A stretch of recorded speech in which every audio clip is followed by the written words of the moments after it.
यादव ने जिस तरह के टिकट का बंटवारा किया था, दलितों को साथ में लेकर के, संविधान का नारा दे करके, युवाओं का नारा दे करके किया, और सोशल इंजीनियरिंग के अखिलेश के सोशल इंजीनियरिंग के सामने जो है भारतीय जनता पार्टी का 5 किलो राशन बेकार चला गया, किसानों के खाते में 2000 रुपये डाला जाना वो बेकार चला गया, लोक लुभाव ने सपने जो है किसी को कॉलोनी, शौचालय, उसके बाद बहुत सारी योजनाएं और पर भी जो है काम दिया गया। बहुत सारी ऐसी योजनाएं चलाई गई जो लोकहित जन कल्याणकारी थी, लेकिन लोगों को लगा कि मोदी जी उत्तर प्रदेश में इतना काम कर रहे हैं कि 5 किलो राशन से लेकर सारी चीज़ें दे रहे हैं, केवल स्वार्थ बस कि उत्तर प्रदेश से सीटें हमारी अच्छी निकल जाएगी तो हम बड़े आराम से पूर्ण बहुमत में आ जाएंगे। या उम्मीद था या सपना था जो साकार नहीं हो पाए। लेकिन सोचने की बात यह है कि इतना सब करने के बावजूद भी ये अपनी पूर्ण बहुमत की सरकार न बना पाने की वजह से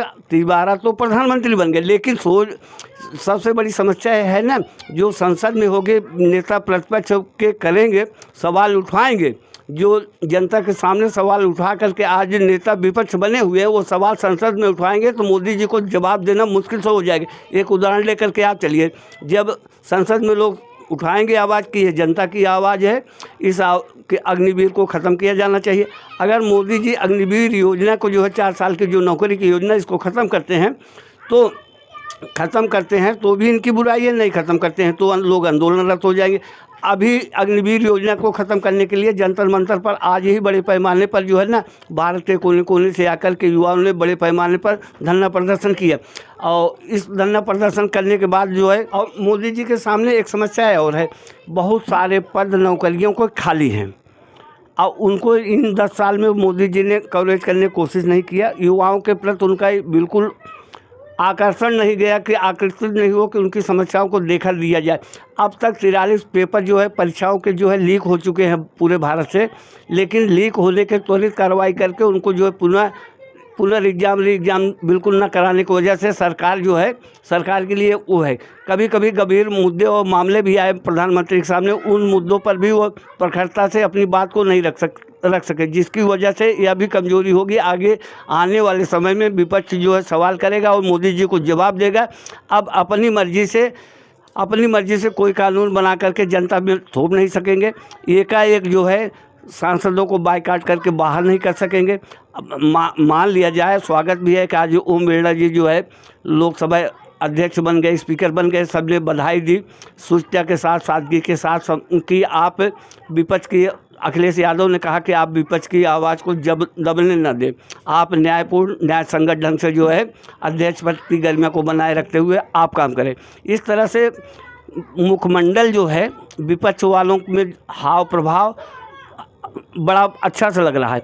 लेकिन आदरणीय चचा जी के सामने जो चुनौतियां हैं, हम किसी तरह से 5 साल कैसे खींचेंगे, किन किन समस्याओं का जो है हमें सामना करना पड़ेगा। समस्याएं आएंगी कि एक तो हमेशा डर सताता रहेगा कि कब नीतीश और चंद्रबाबू नायडू हमारी कुर्सी की एक टांग खींच लें।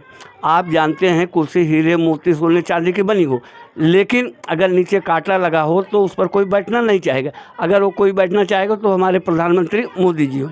इसमें आप बैठ जाएंगे तो आए दिन संघर्ष करना पड़ेगा। आपको ये मालूम है कि हमारे प्रधानमंत्री जी अक्सर करके विदेश यात्रा में जाते रहते हैं। विदेश यात्रा में जाने का वो जो वजह है, अब तक उन्होंने 6 महाद्वीप और 92 देशों की यात्रा कर ली इन 10 सालों में। और अभी जैसे नारे में बोला करते थे कि राहुल जी जैसे चुनाव हार जाएंगे इटली चले जाएंगे, राहुल जी तो नहीं गए लेकिन हमारे चचा जी चले गए। तो विश्व भ्रमण का जो कार्यक्रम है प्रधानमंत्री जी के, शायद अब वो कम करेंगे। भारत में प्रभावकारी और लोकहित जन कल्याणकारी योजनाएँ बना करके जनता के हित के लिए काम करेंगे।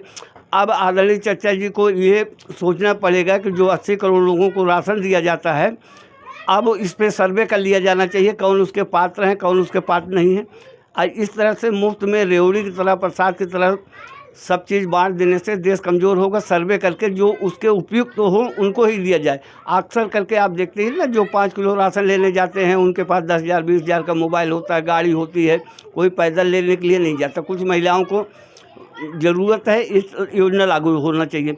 और उसके बाद जो बहुत सारे किसान ऐसे हैं जिनको 2,000 रुपये उनके खाते में दिया जा रहा है, 2,000 रुपये उनके खाते में दिया जा रहा है, लेकिन कुछ योग्य भी नहीं हैं कुछ और भी लोग ऐसे जुड़ेंगे जिनको आवश्यकता है किसान सम्मान निधि को उनको दिया जाना चाहिए। तो ऐसे कंडीशन में थोड़ा सा मोदी जी को हर योजनाओं पे विचार करना पड़ेगा।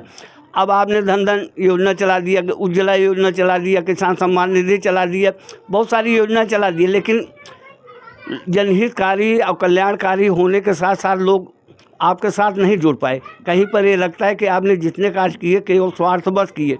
ये स्वार्थ सिद्ध होने की वजह से आप अपने आप को चलाने के लिए मोदी जी को अपने आप में सोच विचार की ज़्यादा इनको आवश्यकता पड़ेगी। जो पुरानी योजनाएं हैं उनको कैसे हम फेरबदल करें। कई बार तो सवाल यही उठेंगे खाली पद को नौकरियों भरा जाए। हाँ, गौर करें आप, ये नीति की परीक्षा जो हुई है आज ये बड़े पैमाने में पूरे भारत में आक्रोश है युवाओं के प्रति। तो मोदी जी को बहुत सचेत होकर के काम करना पड़ेगा, तब जाकर के सफल सरकार कही जाएगी। मेरी तो शुभकामना है, सरकार कोई भी हो, चाहे वो पूर्ण बहुमत की हो या गठबंधन से हो, किसी तरह से 5 साल चलना चाहिए। अगर सरकार गिरती है तो अल्पमत में आने के बाद फिर मध्यवर्ती चुनाव आता है, इससे सरकार के ऊपर बड़ा खर्चा आता है। इसी के साथ नमस्कार। जोरदार खबर को आप लाइक, सब्सक्राइब, कमेंट करें। नमस्कार।